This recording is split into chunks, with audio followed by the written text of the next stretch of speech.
अस्सलामु अलैकुम वरहमतुल्लाहि वबरकातुहू। अल्हम्दुलिल्लाहि कफ़ा व सलामुन अला इबादिहिल्लज़ीना इस्तफ़ा अम्मा बाद। फ़अऊज़ु बिल्लाहि मिनश शैतानिर रजीम। बिस्मिल्लाहिर रहमानिर रहीम। वल्लज़ीना युमिनूना बिमा उन्ज़िला इलैका व मा उन्ज़िला मिन क़ब्लिक व बिल आखिरति हुम यूक़िनून। व क़ाल तआला फ़ी मौज़िइन आख़र मा कान मुहम्मदुन अबा अहदिन मिन रिजालिकुम वलाकिन रसूलल्लाहि व ख़ातमन नबिय्यीन। क़ाल नबी सल्लल्लाहु अलैहि वसल्लम बुइस्तु अना वस्साअतु कहातैन औ कमा क़ाल अलैहि सल्लतु वस्सलाम। मुअज़्ज़ज़ सामिने किराम और मेरे अजीज भाइयों, अभी तक तहनी के सामने दीन के बहुत सारा बात आई है। ये सब जितना बात तहनी के सामने आई है वो सब अमल से ताल्लुक रखेला। हम जो ने बरा तहनी के सामने हमारे जो ड्यूटी मिलल बे बरा तहनी के सामने बात रखे के ओकर ताल्लुक अकीदा से बा। आई दोनों में फर्क अगर तहनी समझे के चाहता लोगिन तो एगो बात इ मिसाल से समझ लोगिन कि आदमी के ऊपर नमाज फर्ज बा, ओकरा के दिल से मानता कि नमाज फर्ज हवे।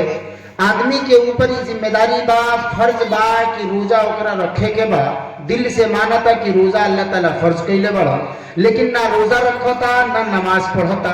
पर जब नमाज नइखे पढ़त तो ओकर गुनाह ओकरा लिखाई, लेकिन दिल में यकीन बा कि नमाज फर्ज अल्लाह कइले बड़न, ओकरा के वो मानता। तो ओकरा के कहल जाई कि मुसलमान हवे लेकिन ई गुनाह करता नमाज छोड़ के। तो अमल में कमी के वजह से गुनाह होला, लेकिन अकीदा में कमी के वजह से सीधे से ईमान खत्म हो जाला। बात समझ में आवता का बात बा हमरे बेली बात समझाओ के चाहते नहीं, ओकरा के तनी से ध्यान से समझ लोगे कि नमाज फर्ज बाटे हमनी मानता नहीं सन, रोजा फर्ज बा इयो मानता नहीं सन, ज़कात फर्ज बा इहो मानता नहीं सन, लेकिन ओकरा के करत नहीं सन।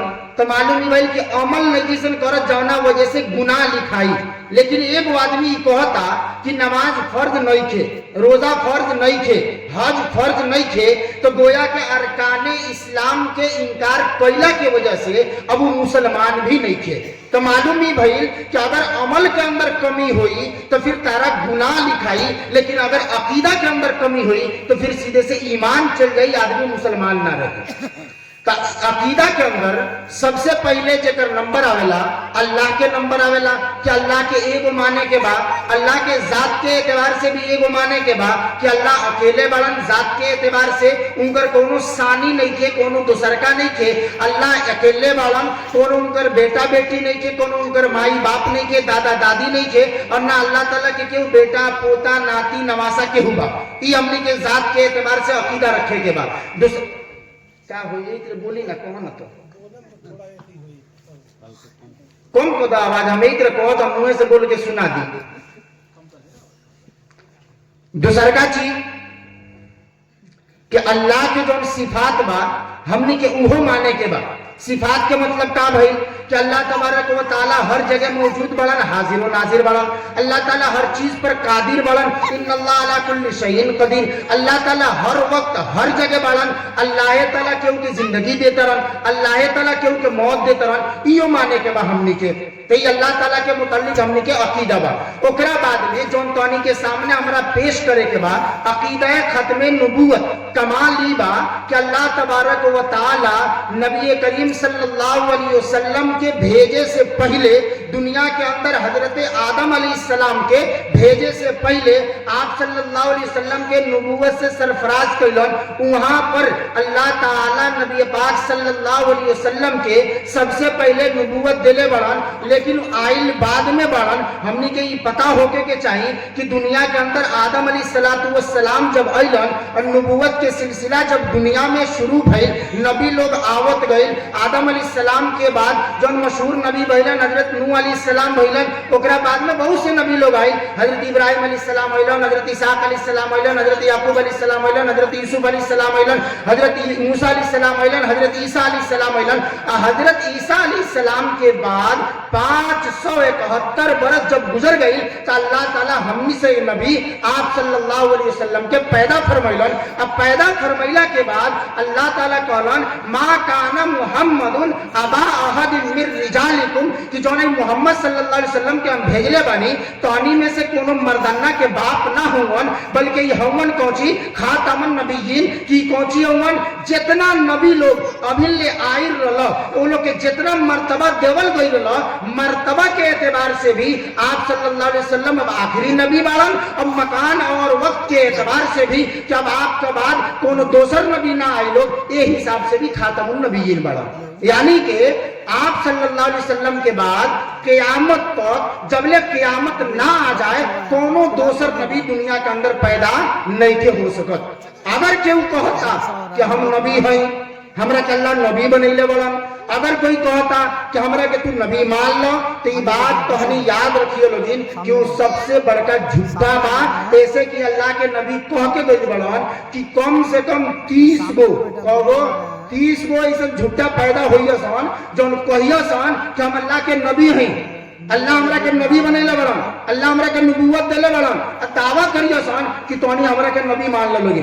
लेकिन ये ख्याल रहे कि आखिरी नबी हम ही बानी, अना खातमुन नबीयीन, आखिरी नबी हम ही, ला नबी आबादी, हमरा बाद कोनो दोसर नबी ना आइलो।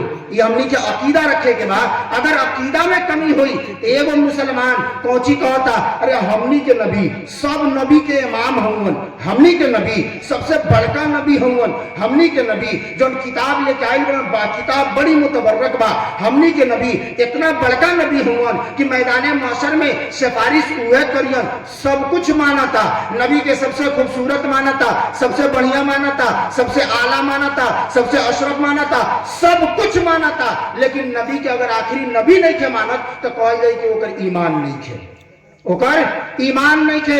नबी के आखिरी नबी माने के बाद, नबी के बाद ना कोई रुतबी नबी आएगा, ना कोई जबानी नबी आएगा, ना कोई मकानी नबी आएगा, कोई नबी नहीं आने वाला।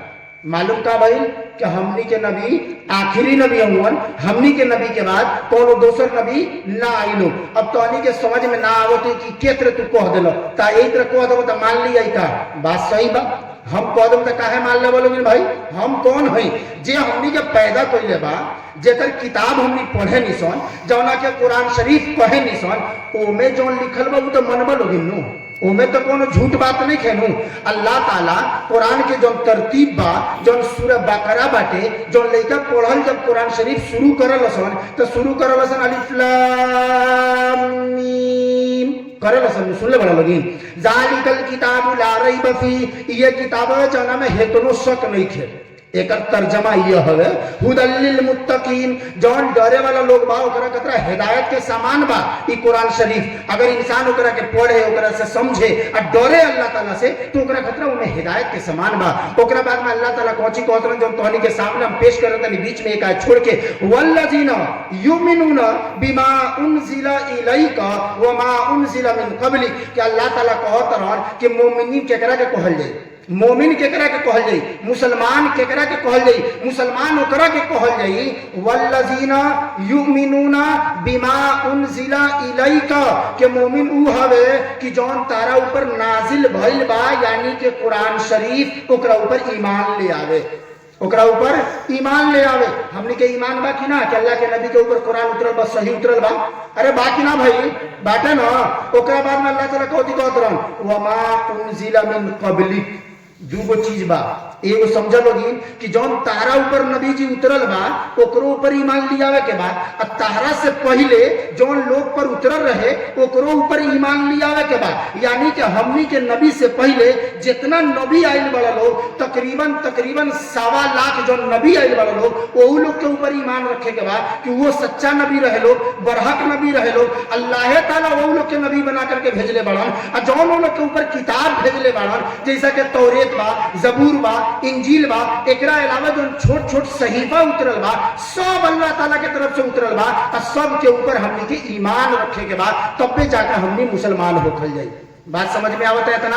अब देखा आगे अल्लाह ताला कहत रहन व बिल आखिरति हुम यूकिनून, व बिल आखिरति हुम यूकिनून। हजरत मौलाना शफी साहब अलैहिर्रहमा यही आयत से ये बतावत रहन तहफ्फुज़े खत्म नबूवत के नाम से उनकी किताब है खत्म नबूवत कामिल, खत्म नबूवत कामिल। उनमें तकरीबन 100 गो कुरान के आयत जमा कैले बड़न, जौना से बात समझ में आवता कि हमनी के नबी के बाद अब कोनो दोसर नबी ना आई।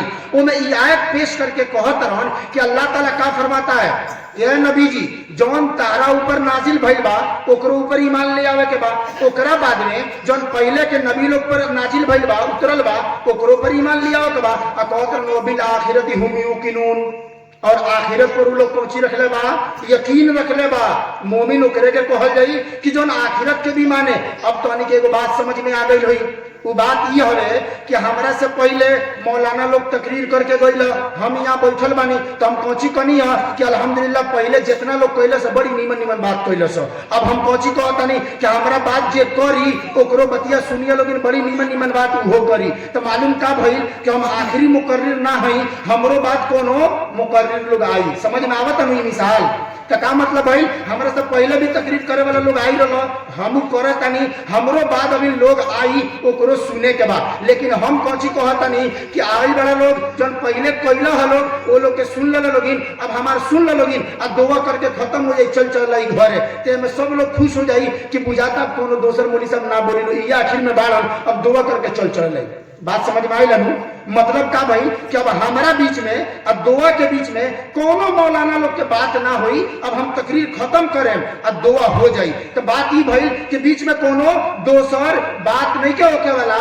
अल्लाह कहत रहन कि जौन तारा ऊपर नाजिल भइल बा ओकरो ऊपर ईमान लिया के बा, जौन पहले उतरल बा ओकरो ऊपर ईमान लिया के बा, और आखिरत के ऊपर ईमान लिया के बा। अगर कोनो नबी के भेजे के रही तो अल्लाह ये कहतन व मा उनज़िल मिन बादी कि तारा बात जौन उतरी ओकरो ऊपर ईमान लिया होगा। समझ में आ गई लोग? एकदम एकदम अलग अलग जरा कहल जाला कि दूध के दूध और पानी के पानी हो जाता। तो अनी के समझ में आ जाई तो बोलिए लोग ना समझ में आई दोसर मिसाल दे के समझाए। ऐसे कि एबरा मामला इतना खराब बा कि अगर हमनी खत्मे नबूवत के बारे में नबी के बारे में अगर खुदा न खास्ता शक में भी पड़बई नहीं समझ, शक में यकीन तो दूर के बात बा, मानल दूर के बात बा। अगर दिल में कहीं तनियों को चोर दरवाजा से शैतान वसवसा डाल के अगर ये पैदा कर दे कि बुझा तक कौन नबी और आई लोग, तो फिर याद रखिए लेकिन कि हमने के ईमान कामिल नहीं थे, हमने के ईमान कामिल नहीं थे। अल्लाह जब कहलन वो बिल आखिरति हुम यूकिनून कि पहले का किताब तारा ऊपर जन किताब उतरल बा ऊ और ओकरा बाद में सीधे क़यामत, बीच में कोनो नबी या किताब अब आवे वाला नहीं के। ओकरा बाद अब आगे चलो हजरत मौलाना मुफ्ती शफी साहब अलैहिर्रहमा जो इस आयत से इस्तिदलाल किए हैं, एक और हदीस से उन्होंने इसकी तायीद पेश की है। वो पहुंची अब लोग समझता कि मौलवी साहब मुफ्ती साहब लोग अपने ओर से जौन मन करी तौन कह दी हो जाई का। ई बतिया के कहत जानतर लोगिन जे एबरा तनी सा अंग्रेजी ढेर पढ़ लेता वो कहत पहुंची बा हैं कुरान उर्दू में तर्जमा बा, अरबी हवे त का हो अंग्रेजी में ओकर तर्जमा नहीं थे, हमनियो समझ लेता निसन। एगो ये लोग समझे ना का अपना मन से जौन कह देले बा लोग उहे होई, अरे हमनियो समझ सकतनी। तो मुफ्ती साहब के बात अगर केहू सोचे कि एमे इकेत्र समझ में आ गई कि आप आखिरी नबी हैं, कनो लिख लो ही नहीं कन अल्लाह ताला तो तू केत्र कह दिलो। तब सुना लोगी हम एगो हदीस पढ़नी है खुतबा में कि अल्लाह के नबी कहत रहन बोइस्तु अना वसातु कहातइन, है देख लिए लोगिन अंगूरी एकरे के इशारा करके अल्लाह के नबी कहत रहन कि हम पैदा कइल गइल बानी आ क़यामत के तेरे हे तेरे, यानी कि जे तेरा दोनों अंगुरी करीब करीब बा, बीच में कोनो तीसरा अंगुरी नहीं थे। अब हम आ गई नहीं, हमारा बाद अब डायरेक्ट क़यामते आई, बीच में कोनो नबी ना आई लोग। वही तेरे ये बात याद रखे के बाद कि अल्लाह तबारक व तआला अब हमरा के आखिरी नबी बना देले बड़न, हमारा बाद अब कोनो दोसर नबी ना आई। अगर केहू आकर के कहता, केहू तनी के समझावता, केहू बुझावता कि हाँ एगो तो बात बा कि आखिरी नबी तो ना आई लोग, नबी बन के ना आई लोग, तू वही बेर से तकरीर सुन ल मौलवी साहब के फेर में पड़ गई ई बतईबा कि ईसा अलैहिस्सलाम कि ना आई, ईसा अलैहिस्सलाम क़यामत से पहले अयन कि ना अयन, ये तो हदीस में लिखल बा कि क़यामत से पहले ईसा अलैहिस्सलाम जमीन पर उतरियन। कुरानों में लिखल बा कि अल्लाह ताला ईसा अलैहिस्सलाम के भेजियन। तो ये बताओ ये बात केतरे भइल, आखिर नबी होवन कि ना होवन? नबी कहाँ गइलन लो? आ तू कहत रह कि नबी अइबे ना करिलो। ये कहानियों के बाद समझ में आवत हुई, ये एतराज समझ में आवता कि तू कहत रह कि हमनी के नबी के बाद अब कौन दोसर नबी अइबे ना करिलो। तो फिर ईसा अलैहिस्सलाम कुरान कहता कि ईसा अलैहिस्सलाम अइयन, हदीस में लिखल बा कि ईसा अलैहिस्सलाम अइयन। तो ये बताओ तो फिर एगो नबी आ गइलन कि ना आ गइलन? तो ये बात याद रखिए लोगिन कि ईसा अलैहिस्सलाम जौन जमीन पर उतरियन आसमान से, उन नबी तो रहियन। ऐसे कि अल्लाह ताला जेकरा के एक बेर नबी बना देलन, उ नबिये रहेला, उ नबिये रहेला, उनकर नबूवत ना छीनाला। उ नबी अब रही क़यामत तक। जब ईसा अलैहिस्सलाम के अल्लाह ताला एक बेर नबी बना देलन तो उ नबी बाड़न। अल्लाह ताला उनकरा के आसमान पर उठैले बाड़न। क़यामत से पहले अल्लाह ताला उनकरा के जमीन पर उतरियन, उ नाजिल हुईयन। जब जमीन पर आइयन तो ये बात याद रखिए लोगिन। ये बात याद रखे से पहले एगो मिसाल समझो लोगिन। तो अनी बाड़ा लोगिन सुबह बिहार में, कहाँ बाड़ा लोगिन? सुबह बिहार में। यहाँ के तोनी के सीएम के हो? नीतीश कुमार हवन। आए नीतीश कुमार सब लोग जानकारी तो बढ़ले बा, लेकिन उत्तर प्रदेश भी एगो सूबा हवे, वहाँ के सीएम के हो? योगी आदित्यनाथ। ये बताओ कि अगर नीतीश कुमार की यहाँ योगी आदित्यनाथ बिहार में आवो तो का बिहार में तो साइन कर दियन तो केहू के नौकरी मिले जाता का? जब वही तो यहाँ अपन हुकूमत चला लियन का? जहाँ के ऊ बालन ओई जगह के उनकर हुकूमत चली, ए जगवा उनकर हुकूमत ना चली। अलबत्ता सीएम तो रहियन। जौन बिहार के कानून बा उहे उनकरा फॉलो करे के पड़ी, वही के मुताबिक उनकरा चले के पड़ी। यहाँ के कलेक्टर अगर कही कि हमारे जिला में आवो तो वही हो, कलेक्टर कही कि मत आवो तो ना आइयन। ऐसा नहीं कि वहाँ के सीएम हुआ तो जब चाहिए जहाँ चाहिए वहाँ जेतरे चल जाइयन। ये बात तो समझ में आ गई। तो वही तरह के बात बा, हमनी के नबी के शरीयत आखिरी शरीयत बा। जब ईसा अलैहिस्सलाम जमीन पर उतरियन आसमान से तो वो मुत्तबे नबी रहेंगे, यानी के हमनी के नबी मोहम्मद सल्लल्लाहु अलैहि वसल्लम के शरीयत के ताबेदार नहीं हन। हमनी के शरीयत पर चलियन। उ नबी तो रहियन लेकिन शरीयत हमनी के रही जो हमनी के नबी लेके आई बड़न, एकरा मुताबिक वो अपन जिंदगी गुजरियन। आ लोग के यही के ऊपर दावत दियन, यही के ऊपर इकट्ठा करियन। अब समझ में आई? उ नया नबी बन के ना आई हन, नया शरीयत लेके ना आई हन, अलग से कोनो किताब लेके ना आई हन, बल्कि जो कुरान बाटे यही के ऊपर अमल करियन, जो हदीस बाटे यही के ऊपर अमल करियन। यह वजह बा कि जौन ओ बेरा उनकरा आवे से पहले इमाम मेहदी अलैहिर्रहमा के जौन ज़ुहूर हुई, इमाम मेहदी, ये बात तो के सामने धीरे धीरे जहाँ पहुँचावा तनी सा गौर से सुनिए लोगी कि ए बेरा लोग जौन कहता कि नबी ना आइयन तो ईसा अलैहिस्सलाम आइयन। ईसा अलैहिस्सलाम जब आइयन तो उनकरा से पहले हजरत इमाम मेहदी के भी ज़ुहूर हुई, वो जाहिर होइयन। इमाम मेहदी आइयन, लोग के बुराई से बचैयन, ले जा करके वो लोग के जन्नत के रास्ता देखैयन। लोग के दरमियान जौन हालात खराब रही ओकरा से बचैयन, लोग के जौन बाटे जन्नत वाला रास्ता बतैयन, अल्लाह के इबादत के ऊपर लगैयन। तो हजरत इमाम मेहदी भी आइयन। ये बात समझा करके बतावल जाता, झूठा दावा कही जाता कि हम इमाम मेहदी हई, हमरा के तू इमाम मेहदी मान लो। बात समझ में आता कि हमरा के इमाम मेहदी मान लो, हमरा के हजरत ईसा मान लो। यहाँ तक के झूठ झूठ लोग आकर के लोग के बहकार होल बा। जे पढ़ले लिखले नहीं थे ओकरा लगे जा करके ओकरा के बहकावता, ई बताओ बुराई भइल बा कि नहीं के भइल? हाँ फैलल बा। तो नबी कब आवेला लोग? तो जब बुराई होला तब आवेला लोग। तब बताओ बुराई इतना फैल गइल बा, बेहयाई फैल गइल बा, नाच गाना आम हो गइल बा, सूदखोरी आम हो गइल बा, बेटा बेटी लड़का सियान बूढ़ जवान सबे गंदगी में मुब्तला बा। तो अब नबी के जरूरत बाकी नहीं थे। इस्लाह करे खतरा नबी की जरूरत बाकी नहीं कि वो तो नहीं बताओ लोग बानू नबी का खतरा होला लोग इस्लाह करे खतरा। तो अब बताओ नबी की जरूरत बाकी ना? तो हाँ बाटे। तो मान लो कि अब नबी तो अब आखिरी नबी हवन। अब तोहनी के हम बतानिए तोहनी जान गए लोगिन, तोहनी कह देवे लोगिन ए आखिरी नबी तो हो गई बा, अब नबी ना आई हन। तो कोची कहता अब पैतरा बदल देता कि ठीक बा नबी नु ना आई हन, ईसा अलैहिस्सलाम आइयन कि ना आई हन, हम उहे ईसा हई, हमरा के तू मान लो। उहे हम ईसा हई, हमरा के तू मान लो। ओकरा बाद में कहत हम मेहदी हई, हमरा के मान लो और हमरा पीछे पीछे चलो। तो अब बताओ लोगी कि जेकरा के मन करी आ जे मन करी उहे आके कहे कि हम ईसा हई, हम मेहदी हई, तो का हमनी ओकरा के मान रहल जाई? समझ में आवता कि नहीं के आवत? केहू आवे आ तोहनी के घरे बैठ के कहे कि तारा पर 10 साल से रहलो सऊदी। कहाँ से? सऊदी। चेहरा और चेंज करवा ले बनी, हम ही बबू तोर बाबा हई, मान लिया का? मान लिया? अरे लाठी पट्टा निकाल के ओकर मुंह ओइबरा तूर दिया, ओकरा के मुड़ी उड़ी फोड़ के ओकरा के मुंह आ दिया ओइ जगह में। अरे चोट्टा हमर बाप के ते कहां से आ गइली? तो अब बताओ कि जब नबी अम्मी के कह दिलन, नबी अम्मी के समझा दिलन कि ठीक बा ईसा अलैहिस्सलाम हईन लेकिन उनकर कुछ पहचान बाटे, ठीक बाटे हजरत इमाम मेहदी हईन लेकिन उनकर कुछ पहचान बा। जब वो पहचान हमनी जान रहल जाई ओकरा मुताबिक हमनी देखल जाई कि वो पहचान का बा, और हमन के उनकर अंदर चीज का बाटे। ये वजह से हमनी के ओकरा ऊपर ध्यान देवे के बा। वो चीज कौन सी बा कि हजरत ईसा अलैहिस्सलातु वस्सलाम जौन मोटा मोटा बता देतनी, ओकरा के तनी गौर से सुनिए लोगिन कि ईसा अलैहिस्सलातु वस्सलाम बगैर बाप के पैदा भइल बड़न, खाली महतारी से। पूरा कुरान सूरह मरियम 16वां पारा जाके पढ़ लोगिन, उनमें पूरा तफसील से लिखल बा कि अल्लाह तबारक व तआला हजरत जिब्राइल अमीन के भेजलन। जब वो अइलन तो हजरत मरियम कहतरी कि तू हमरा लगे काहे आ गइलो? ऐसे कि बन गई रहलन आदमी के शक्ल में। हजरत मरियम डरा गई, कहतरी कि भाई लाज हया के मारे तू मर्द होकर के हमरा लगे काहे आइल बड़ा? हजरत जिब्राइल अमीन कहतरन हम अल्लाह के तरफ से आइल बनी, अल्लाह हमरा के भेजले बड़न। ओकरा बाद में उनकरा गिरिबान में अल्लाह के हुक्म से फूकलन। ओकरा बाद में हजरत ईसा अलैहिस्सलातु वस्सलाम हजरत मरियम के पेट में हमल से हो गइलन। फिर जब पैदाइशी का वक्त भइल तो बाहर निकल करके चल गई जंगल, और वहां एगो खजूर के दरख्त रहे, ओकरे नीचे रहली, पैदा भइलन। ओकरा बाद में इंदिरा के जब लेकर के आइली, जब गांव में घुसत रही